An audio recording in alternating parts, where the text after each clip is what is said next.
everyone, and welcome to the second episode of the Midweek Chatterbox podcast. I'm your host, Eric. And Jessica. Let's start. What do you want to start with next? First. That Samurai Jack thing. Okay, so there's a new Samurai Jack game apparently coming out this summer, and it completely blindsided me because I thought that they had forgotten about Samurai Jack. Same, so holy cow. Preface, I didn't finish the show.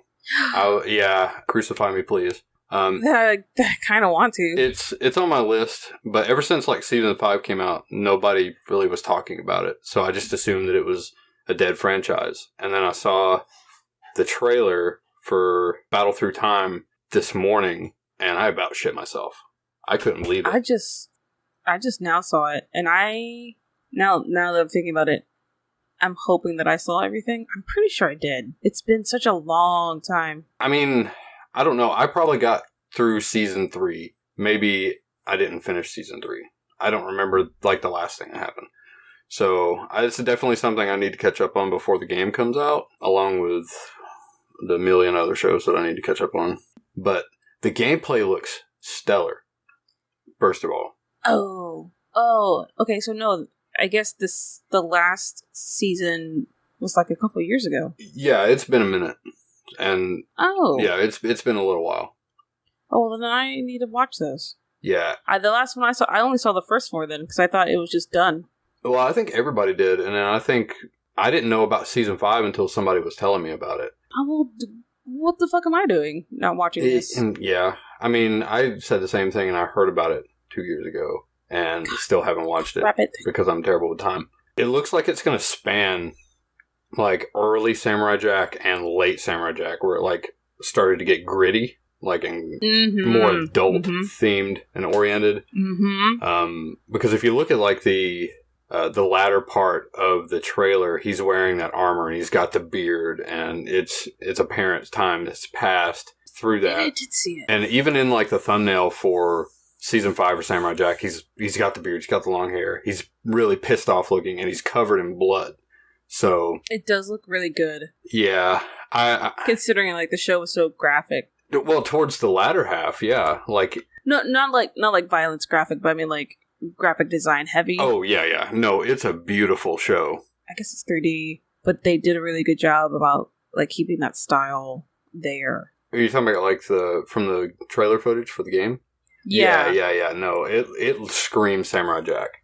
Like it looks nice. When I first saw it, like when I first saw Jack in the trailer, it sort of took me aback a bit because I wasn't expecting it to be a third-person action game. Well, it has to be an action game, but like third-person, it almost reminds me in a way of Sekiro: Shadows Die Twice, like in the way that the camera's positioned and in the way that some of the moves flow. But it was a little jarring to see it in 3D versus what I saw in the past as 3D. Right. But I think it looks fantastic. It does look really good. And it's getting... The lighting on it is kind of phenomenal. Yeah, I mean, visually, it's stunning. If you would have told me 10 years ago there was going to be a Samurai Jack game, I'd have called you a fucking liar. I'm so surprised. Just because like that show did really well, and I feel like there's this huge cult following. Oh, absolutely. And I wonder why. Like, why now? I mean... Are they making this game? I mean, this is just pure speculation, but I feel like since they're making a game, there's something greater at work. Because it's obvious that they're trying to reinvigorate the franchise. And that tells me that there could be possibly... You sure? I mean, what other motivation would they have to do this? Like, revive it 2 years after Season 5 comes out with a video game. I don't know. That's what it seemed like to me. And there are a few things in the past that have done sort of the same thing with like brand revitalizations with video games or like a miniseries tie-in. And it just boomed and kickstarted the franchise back over again. So I feel like something greater is at work, and I would not be offended if that were the case. I mean, I hope so. I hope you're right. I hope I am too, because that's definitely a show that needs way more respect and love than it honestly got.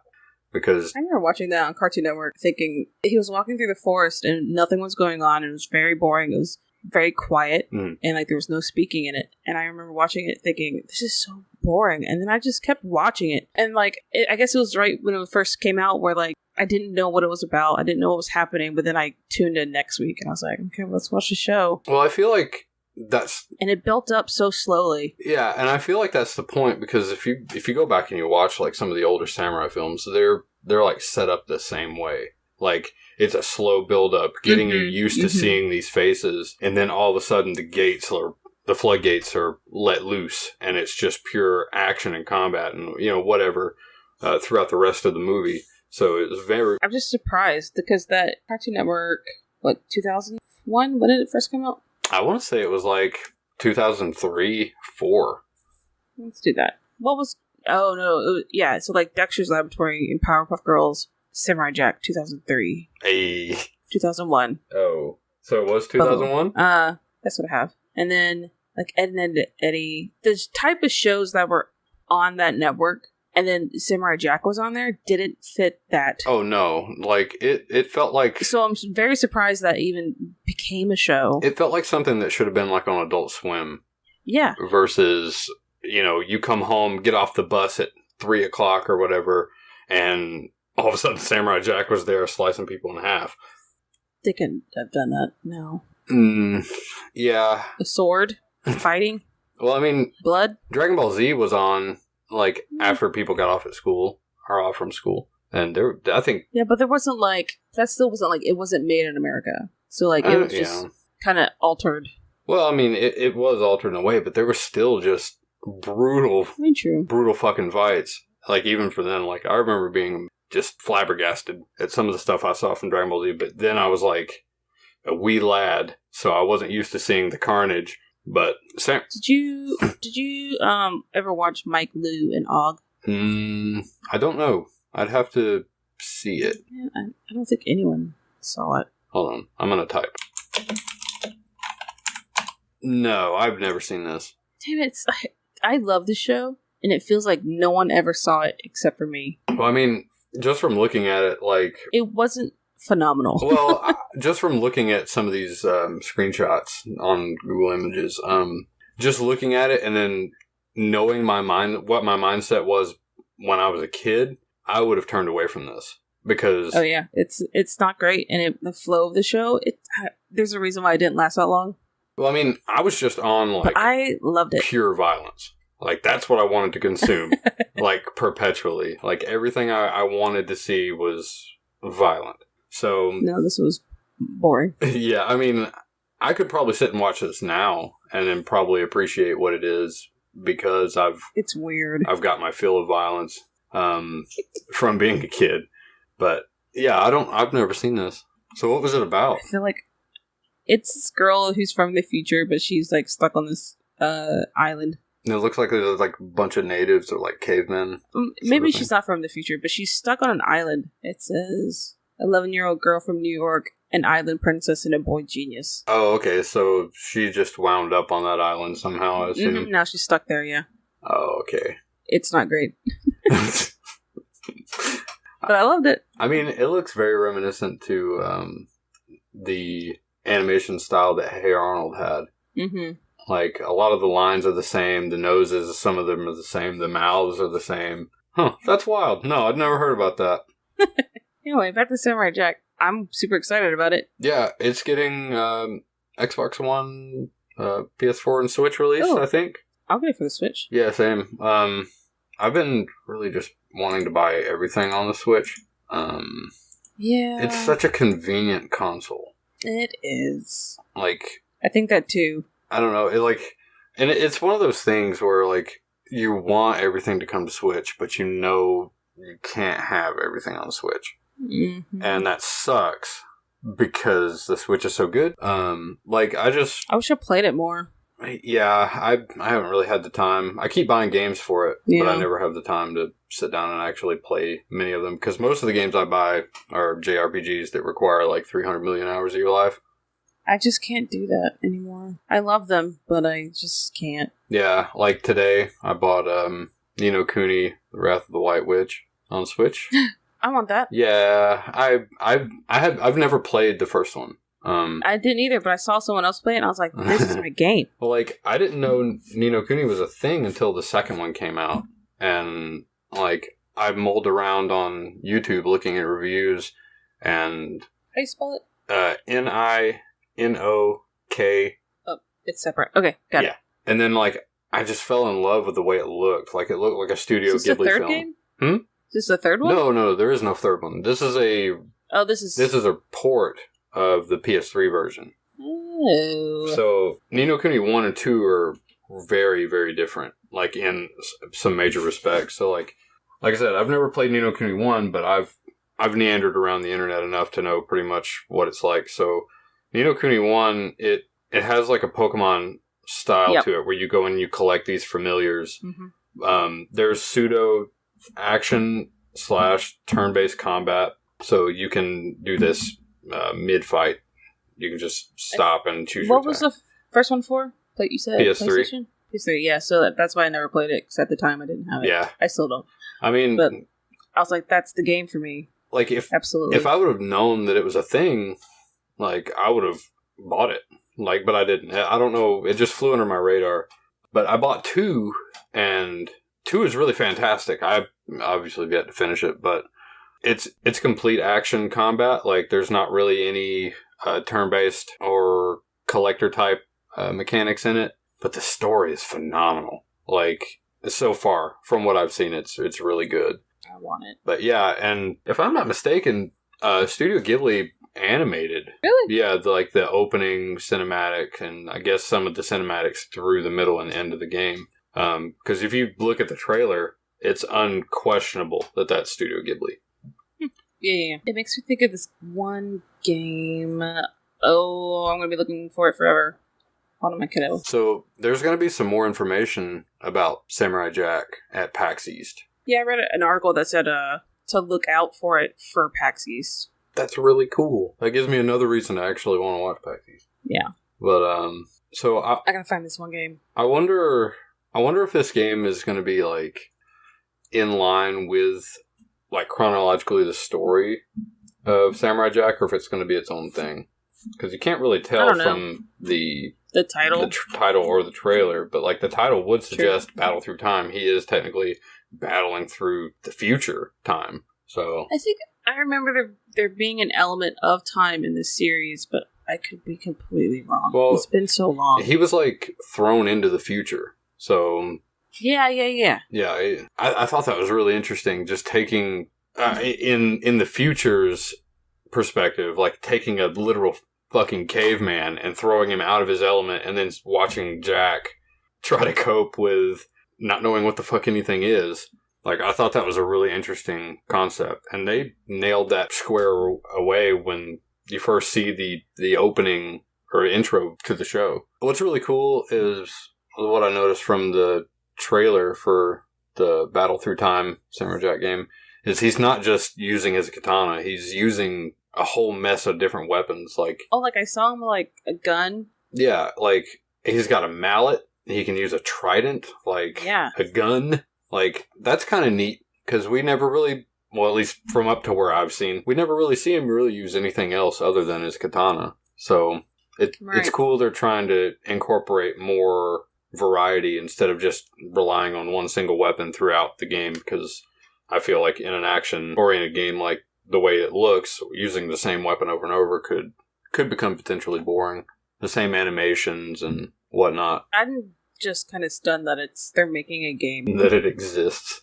Yeah, it looks like it's done, and they're just, like, ready to release it. Yeah, I mean... You know what I mean? It looked very polished for like, what it is. Yeah. So, I mean, we're not too far off from summer. Like, a couple more months. It's coming. Yeah, and it'll be... I'll send you a picture. Thrown into our laps. I'm really excited about it. I am too, and before we started recording, you mentioned that you had a few topics you wanted to talk about, and I randomly searched video game news. Yeah. And that was the one article that I picked to read, and you're like, oh, that's one of them. It's like, oh, okay. Well, like, I wanted to have, like, a little bit element of surprise going, but that's totally fine. Well, I ruined it. No, it's totally fine, because the other... We were on the same mind track of, like, oh, this is going to be awesome. Yeah, because it was just completely out of left field, so...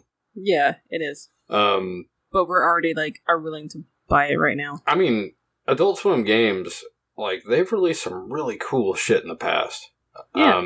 The first game I ever played by them was the Robot Unicorn Attack. There's the Infinite Runner bullshit game, but it was super fun. I don't know. That's like I'm trying to think of this. one of the biggest entertainment influences, I guess, like for me growing up was Adult Swim, Cartoon Network, things like that. I didn't play them that often.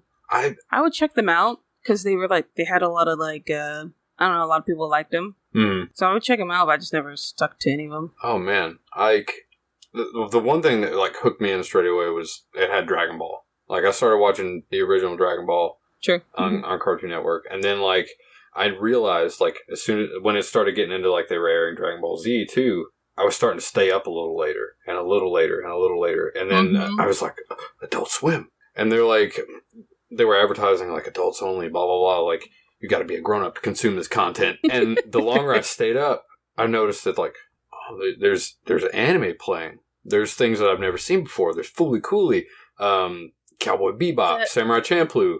Cowboy Bebop was one of them for me, and then Outlaw Star. Oh shit! I never finished Outlaw Star. Were they on that? Yeah, they were on there at some point. Yeah. Okay. Full Metal Alchemist. That was one of them. They were on there. That's how I first watched Full Metal Alchemist. Was on Adult Swim. But that's Adult Swim got me into anime. It got me into manga. It got me into all this stuff because I just... And you got really into it. And I got really deep into it. Like, I didn't get into it until I had a friend of mine who, I guess, went the same route as you did. Like, was introduced to it and then was just kind of like fell into everything.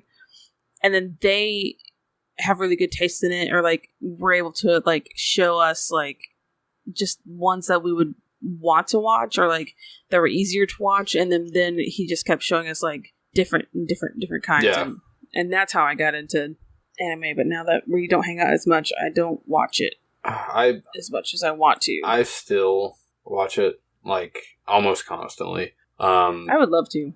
I mean, I just sort of do like an episode a night sort of thing, like of something, and then I finish it and then move on to something else because time, what is that? But yeah, no, Adult Swim like opened a lot of doors. Like for me, like video games, like anime, all this stuff that I'm still really into, it sort of came full circle, I guess, going back to Adult Swim. And now here we are in 2020 with a Samurai Jack game, like to bring the prophecy to a full close. Like, that's really cool. I'm really into it, and I hope it does well, because if it does well enough, that means we'll get maybe some more, maybe a new show, new season, something like that. I don't know how the fifth season ended, so... We mentioned it. It has a cult following. We only saw one article, and we were like, yes. Yeah. I guess you had to have been watching in that particular point in time. You know what I mean? To be able to, like, sit down and focus on it. And then get a good grasp for what's going on, and then you start to love it. Like, I guess with really anything. But there was a particular time that I remember, like, I'd go to school, and people were talking about Samurai Jack. Like, all like, the nerdy kids. Like, even, like, jockey kids, whatever. They were talking about Samurai Jack. And so, like, I saw it, and then didn't really get it. And then I got it by proxy from people talking about it. And I was like, oh, shit, I'm really missing out. I gotta go and... I gotta watch this, but already like a week had passed and they episode a night or whatever it was. So I was already behind. So I just started from wherever I started, somewhere in the series, and then just kept watching it through there. But yeah, no, it deserves way more than it's got now. And obviously it's gotten a lot to warrant a new video game 2 years after season 5 came out. It's exciting. It is. I'm happy for them. It looks great. It does look great. God. Like I said, it was a little jarring at first, but then, like, the more I saw of it, the more it made sense and clicked and made me want it right now. I am trying to think of this one game, and it's not happening. Like, what was it? It was for a Game Boy Advance, maybe? It was just like another pet game, like Pokemon. There was a... And that's all I got. I know, that's all I can give you, and I know there's a lot of other games. I was about to say, like, I feel like there's a shit ton of, like... monster collector type games. Yeah, maybe I should Google that. I'm trying to not use the pet or like Pokemon in my Google search. Yeah, because that's not gonna give me anything. I have no idea what that game is, and I'm not gonna be able to find it. Okay. Oh hell! We'll put it in a cliff note somewhere. It was it's for a DS. That's why. Because when I got a DS, I had an emulator. Ooh. And that's when I went crazy with games. Because it was super easy. Yeah, it's way too easy. I always felt really guilty about emulation. Nope. Not for the DS. I was like, I'm going to get everything I want. I always felt so guilty. Like, even if I already owned the game, I felt like I was doing something nasty. Like, I was a grimy person for downloading this ROM and playing it on something other than the intended hardware. No, I got all the games that I didn't, like, I wanted to play, but I didn't want to pay for them. Oh, well. So, like, one of them would be, like, Bomberman. Bomberman. But Bomberman had, like, mini party game for the DS. And I was like, I love Bomberman, I don't know what this is. And then I ended up, like, playing the whole game. I should buy it. Yeah. Because I played it so much. I mean, you obviously got your enjoyment out of it. God, well, I didn't think I was going to like it, and I ended up loving it. I don't know. I've not emulated a lot of games, like, at all. And that's the only time, like, my brother was like, hey, you can do this for the DS. And I was like, what? Yeah, I had a friend of mine that did the same thing with his PSP. Like, he'd like, put a bunch of homebrew shit on his PSP, and he had, like, 400,000 games on it, spanning, like, 20 consoles or something dumb. And it just felt really gross. Like, I was a bad person for doing it. I think that's the last time I ever did it. You've mended your ways. I did. Because I want to pay people for their work. Yeah. That time I was a poor gamer. Like, if I didn't have any, like, pocket money or anything, like, I'd just go back to playing whatever I had or sulking about what I didn't have. So, I don't know. And I didn't really understand what emulation was, like, way back. Oh, yeah. You know? I didn't get it. So, like, my friend, like, had his PSP, and I thought he was, like, a wizard.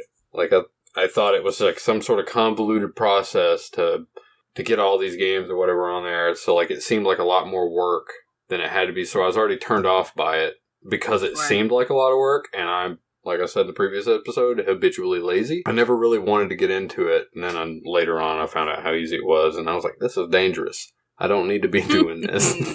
Yep. The only time I'll actually emulate, like, I have a few SNES games and NES games that are busted. They won't boot, they won't work, no matter how I clean the contacts. So if I really get the inkling, I obviously have a physical copy. So if I get the inkling, I'll download the ROM. But that's very rare. I just haven't done it since then. I wish I could find it. Anyway, it was just a monster game. Okay.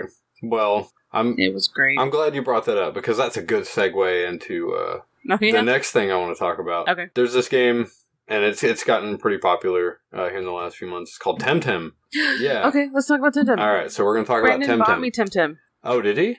Mm-hmm. I haven't bought it yet. So we played it. Yeah? Mm-hmm. Well, give us a little review. It's good. That was a good review, thank you. I can't commit to another game that's so closely to... I mean, there's lots of different types of monster collection games, and they all kind of take a different spin on it, but, like, I can't commit. I feel guilty if I play another game that's very like Pokemon. No, yeah, I got you, because it is... Because I commit so much time to Pokemon that I feel like I could just be working on the Pokemon. Right. I could be doing Battle Tower, However, blah, blah, blah. Yeah. But it's good. The systems, like, the battle's way more intriguing. Mm-hmm. Like, I remember watching, Brendan showed me, like, a trailer for it, and I was like, yeah, okay. But it's true. Like, it's a little bit harder. You have to think about it a little bit. It's way more intriguing. It's great to be in another world where there's new monsters. Well, yeah, it's like everything is brand new. Like, it's a new coat of paint on something completely new. And it doesn't feel... Yeah. Like, from what I've seen, I haven't played it, but from what I've seen, it doesn't... And this is going to sound terrible, but doesn't feel or look as tired. You know what I mean? Yeah. Like, you can look at some of these newer-ish Pokemon, like, and you can just tell that, they came up with that in, like, 5 minutes. You know what I mean? Like, it was they didn't really take their time on it. Like, I feel like that this is... Okay. I understand where you're coming from, but I like Pokemon so much, I feel like I have to defend it a little bit, which is... That's fine. You go ahead and defend it. A lot of people grew up with Pokemon and are very passionate about it. And then, like, I guess as the generations came on, a lot of people got very like, why? Well, I'm not... This is a garbage Pokemon? Why are you making that? Well, there's like the snow cone. And the snow cone. And then the double snow cone. My fucking most hated Pokemon of all time is Fungus. Oh, yeah? Fungus sucks because he's a mushroom and the top of his head is literally the design of a Pokeball. That is fucking lazy. I'm so sorry. I've invested a lot of time into Pokemon as well, so I feel like I can be hypercritical of it. I'm fine with that. Yeah, like, but that's... I didn't realize how pissed off people were until, like, the last... Not this last one, but, like, the last... Like, the generation before Sun and Moon or X and Y? No. No? Earlier? Sun and Moon. Okay. Sorry. Because I didn't really care. I just, like, I'm going to buy Pokemon. I mean, yeah, I like, no matter what they do, I feel like it's confirmed buy anyway. But then, like, after Sun and Moon, I started watching videos of, like, on YouTube about people explaining how much they hate some designs. Oh, yeah. And, like, I agree with it. Like, some of them seem a little lazy. Like the ice cream one. If you point it out to me, I agree. But before then, I was like, all right. In my Sun and Moon game, Moon particularly, I have Fungus on it, and I forgotten I'd done this until I went to go and transfer Pokemon over to Pokemon Bank so I could put them at home. Right. Yeah. And I found my Fungus in one of my boxes, and I went completely out of my way to rename him. Dumb idea. And I forgot that I'd done that, and I still stand by that. I don't feel like I need to justify myself on that because it sucks. I transferred everything over and realized that the Sun and Moon Ultra, I stopped playing it. Oh, you never beat it? Because because I think I got to the second, like, champion or whatever, and then stopped. I didn't even fight him. Oh. Because it was so copy and paste from the first one. Yeah. Usually they make it a little different. Well, I mean, it was. They had that, the different team or whatever it was. I can't remember the name. I think I was just fed up with it. I mean, it was a blatant copy paste, but I did beat it, and there wasn't really that much different other than that new evil team or whatever it was. Yeah. But, I mean, it was fun. It's fun. If it makes you feel any better, I played the game for a couple weeks, got all the way to the last person, which is the professor, and just stopped. Spoils. Come on now. It's been a long ass time, okay? That's fine. It came out like 5 years ago or something. I told you I didn't beat it. It doesn't matter. It's fine. No, it's fine. It's fine. But I got there and I just saved it and stopped. I didn't even fight him. Like, I just saved it and stopped, and I picked it up. I brought my 3DS back to my hometown for Christmas, and I opened it up and I finally beat it. You told me that the Ash Pokemon, Pikachu with his hat. Yeah. And I was like, oh, I don't even know if I can get him because I don't think I'm in the right area because I didn't play the game. Mm. And I was like right before it, or like right after. So you were like really close to it. Yeah. Well, and I was like, crap, I didn't have flying. I was like, I have no idea where this thing is. I'm going to have to play this dumb game. Well, that's the adventure. It worked out. I was right there. It's an adventure. Anyway, Temtem. Okay. So, I'm really interested in Temtem. Not necessarily because it looks like Pokemon or feels like Pokemon or whatever, but because it's its own thing and it looks good. Like, it looks interesting. Like we were talking about earlier, there's been a metric shit ton of monster collector type games. But in a way, this looks really different. And especially once I tell you that they released their short-term roadmap for the year. Going into fall. They haven't disclosed anything about winter yet. So, coming in spring, which is soon, like very, very soon, ranked matchmaking is happening. There's a spectator mode. You can watch other people battle if you want to. Oh, that'd be nice because you can see people in the world. Mm-hmm.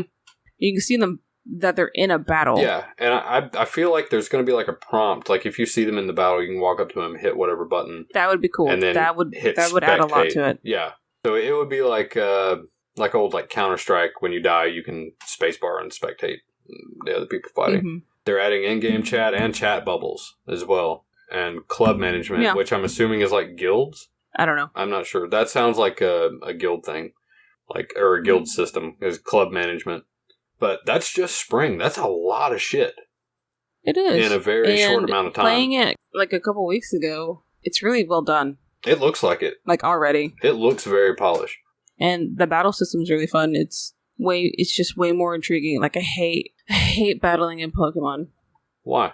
I dread it. I hate knowing that I have to level. I hate that I know I'm going to have to push A a bunch of times. But it's basically streamlined now. It's too streamlined. No. I mean, like, you dread leveling. You dread getting your Pokemon up. Like, the leveling process is pretty streamlined.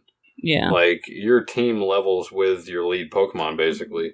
So, yeah. I don't know. I can sort of see that. I guess with the latest generation, it's made the game more fun for someone who's played it almost religiously with all the other generations. Yeah.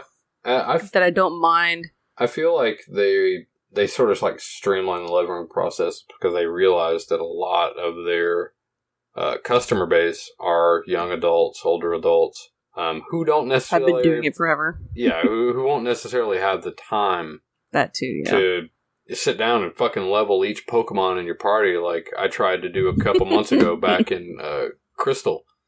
I booted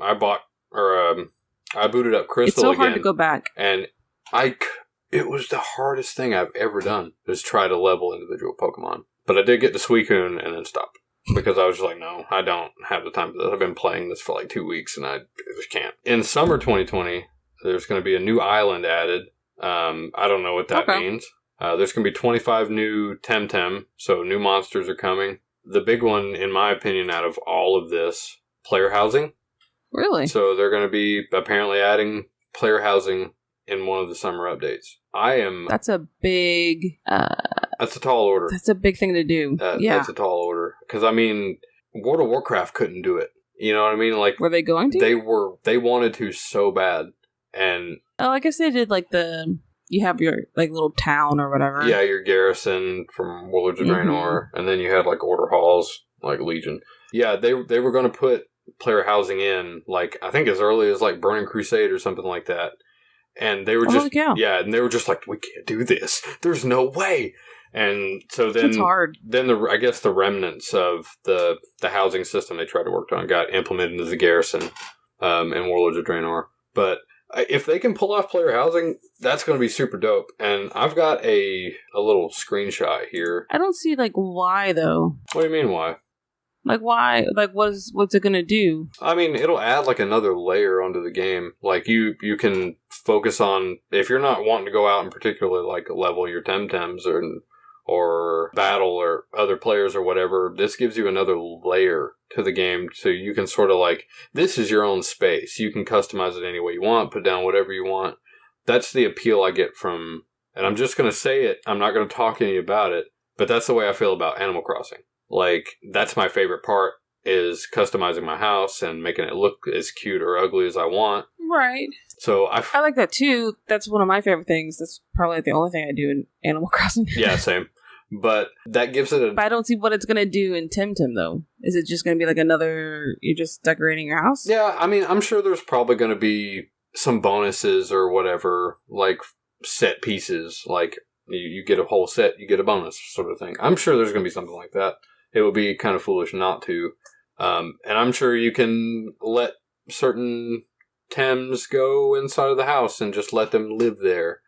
That would be pretty cool if that was a thing. But I think it's going to be pretty cool if they can pull it off. Because really, I can't really think of a good example where player housing worked other than WildStar.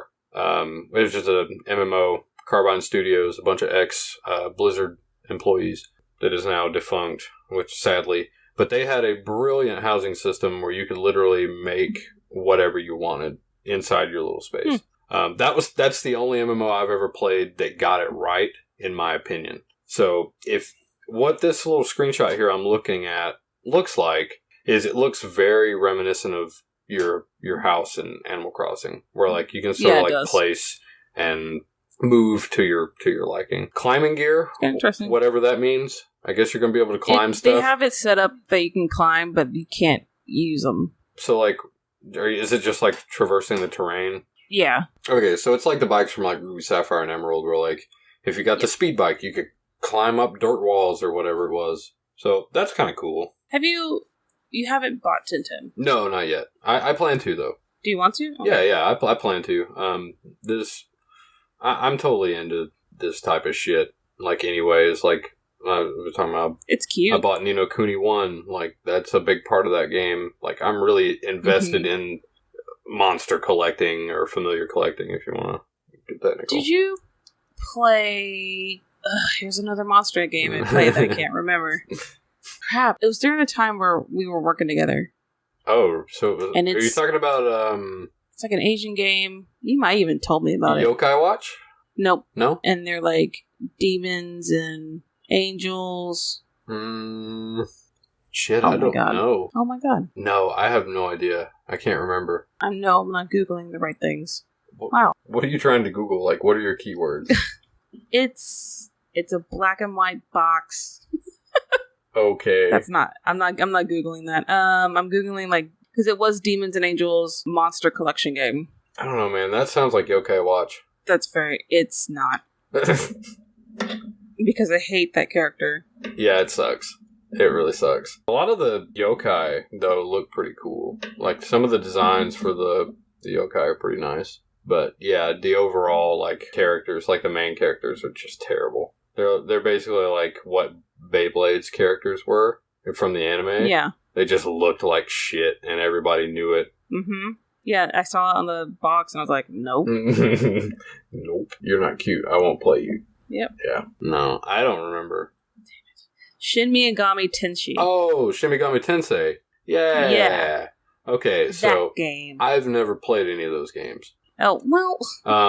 But I have watched people play those games. It's almost like, well, it is a monster collection game, but also like it doesn't feel that way. Well, it's like a pseudo visual novel-ish sort of deal too. Yeah. There's like a bunch of other like layers on top of Shin Megami Tensei. It's a good one. Yeah, I don't know why I never played them. I just felt like I didn't have the drive, I guess, at that particular time. It was when I played it, it was getting to the point where like I had to start collecting them, and I was like, well, now I'm getting into like, I'm cheating on Pokemon, I can't do this game. That's so funny to me that you feel like you're just doing a disservice to Pokemon by playing these other games. You're spitting in the face of Pikachu. Yeah, no. Yeah. But no, I wanted to play those games, but I just never got around to it. Or had really really good. The want to spend $40 on a 3DS game where I rarely touch my 3DS unless it was to play Animal Crossing. I think I got like, well, maybe not. I think it came, like, it was a special edition, like when you bought it, and it came with like a book, if I remember correctly. I feel like a friend of mine loaned me... Was there one on Vita? Oh, I don't know. I only played the fourth one. I feel like somebody let me borrow one, but it was on Vita, and I don't like the Vita very much, so I never felt inclined to play games on it because I just didn't like the console. Used it. But I feel like he let me borrow a Shin Megami Tensei game, and it was on Vita, and then I just picked it up, put it in the Vita, and I was like, oh, this is gross, and played like 20 minutes of it and never played it again. Because the console ruined it for me, I feel. Or maybe it was something else. I don't know. I only played the fourth one, and I didn't know that it was a series. Oh, it was my brother. He told me about it, and he let me borrow his, because it allowed you to have 2 save files on it. So I was able to, like save it, and then I return it and be like, yup, I gotta get this one. It's Shin Megami Tensei Persona. So, like, it's a mix. Oh, it's mixed between the two. So I think he let me borrow this, and I just couldn't get into it. I never played the Persona ones. I want to play Persona really bad, but I know I don't have 300 hours to put into it.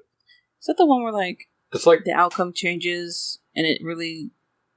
I don't know. I'm not even going to pretend like I know. I watched the Persona 3 anime.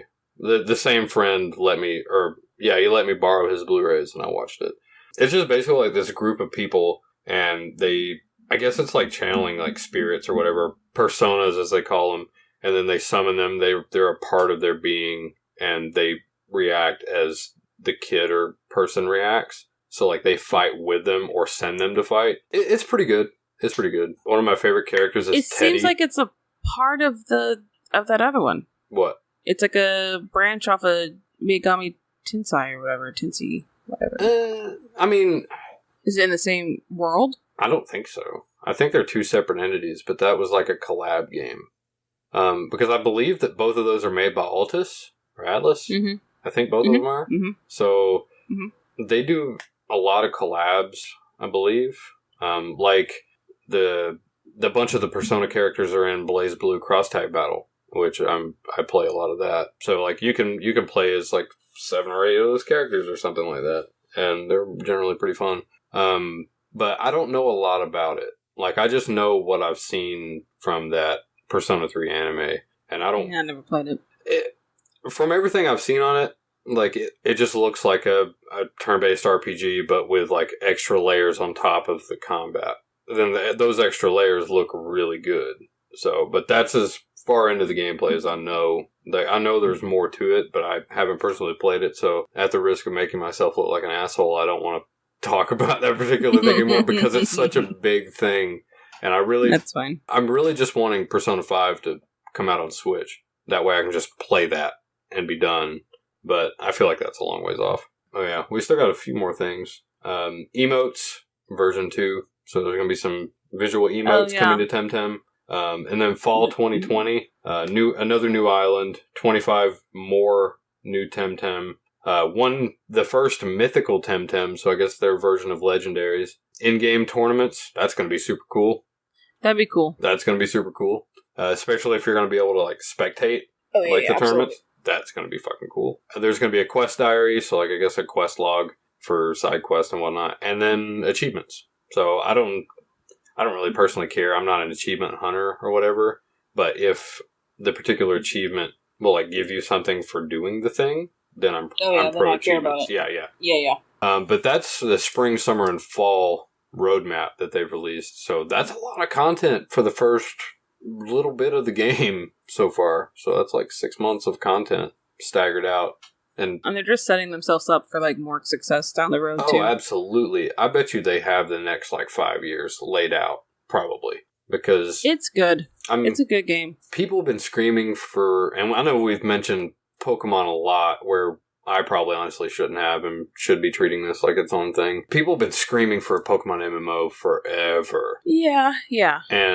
But I feel like this last one is like the closest thing to it, and I'm okay with it. Yeah, I like what they did as far as the interactivity you have with like your friends and like other people that need help with like raid battles and things like that. I think that's super cool. I wish there was a way to communicate better or even at all in Pokemon Sword and Shield, just so you can like sort of lay out your party better, like for when you go into it. I agree. It is weird, and I completely agree. It's a good game. With Pokemon, I don't care about tournaments. It's not my jam. But with Temtem, I could get into it just because it's so different, and it gets hard. Oh, it feels limited, and it feels like you have to do it. Like with the easier battles, you're like, okay, whatever, this is fine. I just gotta go through the motions. But then, like, something might happen where you go up against somebody that has like a Temtem that's stronger based on like its abilities, and it's like typing, whatever it is, like type, and they could be like level 5 or whatever, and you could be 15, and they can kick your butt. Whoa, that's kind of cool though. And like we went up against like a level 30 or something ridiculous. That was like more like 3 times our level, and it was no problem. It looked very intimidating, and we were worried because Brandon and I were playing together, and we were like, oh crap. But like it was no problem. But then like the next battle we ran into, it was like lower than us, and we were like, oh whatever. But it was like one of the harder battles just because I guess his Temtem was very weak to it, and it sucked. I think that's a good thing because that makes you really incentivize strategizing and making sure you have everything you need for every encounter. Building up a typing team instead of just relying on one. Yep. Your party head to just muscle you through the entire game. I think that's great because I feel like that's where Pokemon is failing right now. It is. You just put your starter at the front of the thing and you just barrel through the game and then worry about the rest later. So you can very easily do that. I think Temtem, like just from what you told me, and I did not know this, I think that's a very good thing. Well, they mentioned it like in a trailer of theirs, and I didn't believe it until I played it, and I was like, that's absolutely true. I have not seen any of the trailers. And it like keeps you on your toes. Like I watched... Like each battle's different. And that's great. Not one to same. Like, so you wouldn't come up against something new, or even something you fought like 300 times before or whatever, and there's still like an element of like, oh, I'm about to get my shit pushed in. Because like the abilities that they get too as they level are, from what I could tell from mine that I was leveling up, it was just vastly different. I saw from one video I watched earlier today, there looked like on this little like summary screen for the Temtem, like it looked like there was a nature almost. Like, you have like natures in Pokemon. I don't understand what it is. I didn't look into it, but there is. I don't remember the Temtem's name or anything like that, but it's I don't know what you call those things, so I'm just going to call them natures. But it had like it had an effect, like the nature had an effect. So like mine is a starter Pokemon or starter Temtem where it had soft touch, and it didn't make sense until later because it had like when I leveled it up, it got an ability that put things to sleep. Oh, so you picked the mental one? Yeah. Yeah. Okay. So we're talking about the same thing. Okay, so the soft touch means you can't wake up the Temtem when you attack it. Right, so you can just keep dealing damage like while it's still asleep, and there's no like. But like, is there a turn battling cost? With Brandon? Yes. So like when you attack. So when you put something to sleep in that game, like there's like 6 turns pass or whatever, and then it wakes up, sort of thing.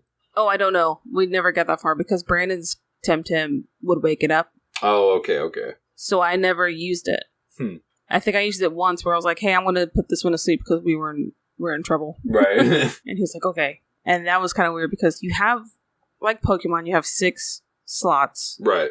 But if you're teaming up with someone, you only have access to 3 of them. Well, I mean, that kind of makes sense. 3 and 3. It does. So you still make up your 6.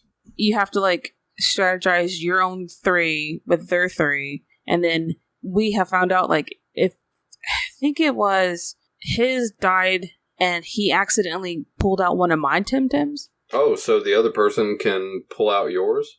Yeah, but he couldn't control it because they were both my Temtems. Oh, so they won't listen to him. Yeah, so like I had to finish out the battle. Well, that's kind of interesting. It kind of sucked. It was interesting, but but now we know, so now we're not doing that again. Right. Well, it's interesting that it'll let the other person pick the next Pokemon. Yeah, but you gotta be careful because you can pick your partners. Right. And then you don't get any XP from it. Right. If you don't have a Temtem. Yeah, that's interesting. I feel like that's fun. Kind of another layer onto the combat too. Mm-hmm. But yeah, no, it looks pretty neat. Like I said, I haven't seen really any of the trailers because I kind of just don't want to like get super hyped on it. I just sort of want to like passively see it, and then when I go to buy it, I don't have that. I do that with Pokemon. I don't read anything on it. Yeah, same. Like until the game comes out, and I'm like, woo. Well, I'll like if I'm like scrolling down my feed or whatever, and like something on Pokemon comes up, I'll like read and look at the thumbnail, but I won't click on the article. Nope. Like I will not. Like I do that complete like segregation thing with Star Wars. So like I won't watch a single trailer. I will unfollow every single page that I've done that too, yeah. With Star Wars. So I know what you mean on that, but like with Pokemon, I feel like I just don't care. Like not that I don't care about the games, but like, I understand. I don't. That's the only game that I ever do that to. I don't hold it to the same regard, I guess, as Star Wars. I don't know how to. But no, that makes sense. Temtem looks really cool. I'm going to buy it eventually. There's a lot of shit coming out that I need to prepare for first. I know. The Duality of Man is slowly approaching. How about next time let's talk about Animal Crossing? So you want that to be the dedicated video? Sure. Or the dedicated podcast? Not for the whole podcast, but the next one. Like the next episode. The next episode. You're wanting a dedicated when is it episode. Coming out? It comes out the 22nd of March.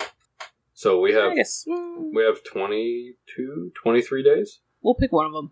Okay. Yeah, it doesn't matter. I want to do one before it comes out. It's going to be a 4-hour-long fucking podcast. And there's going to be no room to edit. I'll just stick it out there. Yeah. Just let us know you're breathing. Okay, so I hate to do it, but this is going to end the podcast on a sad note. But I do feel it needs to be mentioned. Konami posted on Twitter that I might butcher this name. Kazuhisa Hashimoto passed away, and he's the creator of the Konami code. Oh. Yeah, the up, down, left, right, B, A, start. Yeah. He passed away. I was wondering, I kept seeing that code everywhere. I was like, why is this very popular right now? Now I know. Yeah, he passed away February 26th, I believe. But I wanted to make mention of that because that played an integral part in my childhood playing NES. Mm-hmm. Like playing Contra, Gradius. Like the Konami code was in it, and then other people would use the Konami code as like an Easter egg to pay homage to it. But I just wanted to mention it because that really sucks because that was, I don't think it was the first one, but that was like the first cheat code for like video games that caught on, you know what I mean? Right. So I felt like it was prevalent in bringing it up, and it is. I really hate it. I feel for his friends and family. How crazy though to make a code that everyone falls in love with. I mean, if the code wasn't so impactful to the games that it was in, it wouldn't have been as famous. But like in Gradius, it would just unlock all the power-ups, like, and make the game super trivialized. In Contra, it would unlock a whole mess of guns right from the bat, or it'd give you more lives or what have you. So I'm super thankful for it because it helped me beat Contra. Because that game is hard as shit. But there's an Easter egg in Fortnite that has the Konami code. But it's shown up in a whole mess of popular media. True, yeah. And just one slew of inputs had changed an era in video games. And I think that's amazing. It really is. I mean, especially because I guess first making that stuff, you don't realize how like impactful like video games were going to be. Well, I mean, no, especially back then, they were just doing it because they were trying to make money off of it, and they didn't really realize that it was going to be a literal life changer for everyone. Yeah. In that space. Incredible. Yeah, it is super great. But that super also sad. Sucks for super sad. Rest in peace. But that's all I got. I didn't know that. Cool. I'm glad you stayed on top of it because I didn't. That is totally fine. Well, but I did my thing that I said last time, which was I was going to play more games than I did. So, and we talked about Tim, which is one of those games that was new, and I played it. So yeah, I didn't play any games. Eric, I didn't have time. I didn't. You were sick. I was sick, super sick, and I did not feel very well enough to actually. I slept for like 12 hours one day. Just straight slept on the couch. Woke up, tore my back up.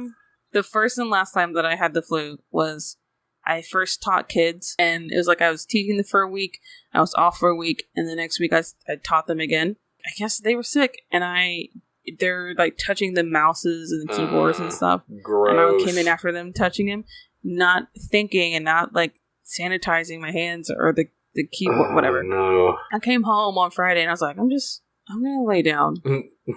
And take a nap. And then I didn't get up for like a few days. Every part of what you just told me just made me shiver and retch. I despise that. Yeah, after that was like the very beginning of teaching kids. I learned my lesson and sanitized everything at every moment. I mean, you have to because like the flu, it seems like it just gets worse and worse every single year. And they're running out of ways to fight it. Yeah. Like because it keeps mutating or whatever. But it got to the point where like it was a chore to get up and go to the bed. So I would just sleep all day on the couch. And I could have gotten my Switch and just played games on my Switch on the couch. But no, I couldn't even make it to the office to get it. So I just laid there and wallowed in my own pity. Yeah, that's all I got. Awesome. Well, thank you everyone for listening. We hope everyone has a fantastic week ahead of them. Hope it's not too bad. Hope it's not too rainy where you are. And have a good one. Okay, bye.